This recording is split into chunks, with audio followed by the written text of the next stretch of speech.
is Harold Shipman, a man who has killed over 250 of his victims in his past life. Now, Harold Shipman has been before one of the most recorded serial killers with the highest amount of kills.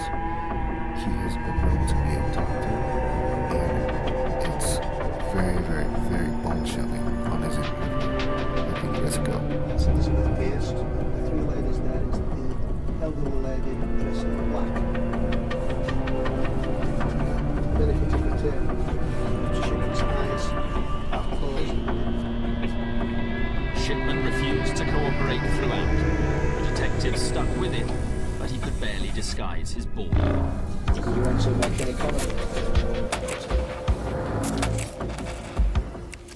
Welcome to another spine-chilling episode where true horrors come to life.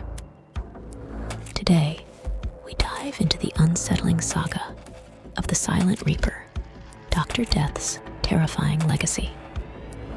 One of history's deadliest serial killers was a married family man who managed to squeeze in 218 credited murders and as many as 250 while working as a popular British physician.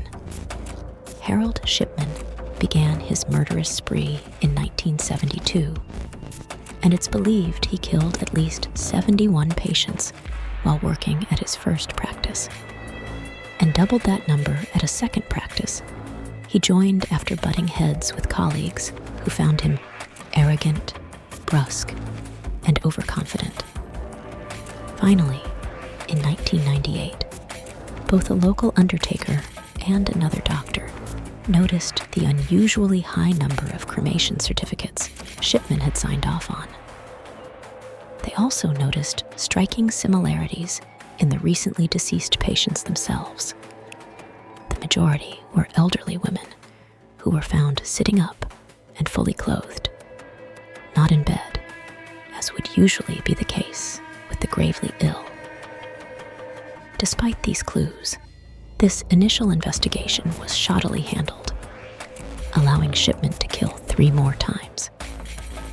Shipman's luck ran out later that year, when the daughter of his final victim, lawyer Kathleen Grundy, claimed he'd not only killed her mother, but had also tried to create a new fake will, naming him as her sole beneficiary.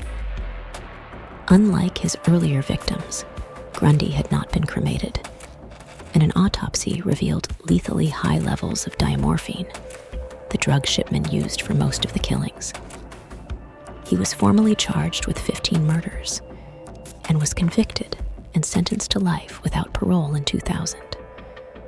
Shipman died in 2004 after committing suicide in his cell. He never admitted to any of the killings.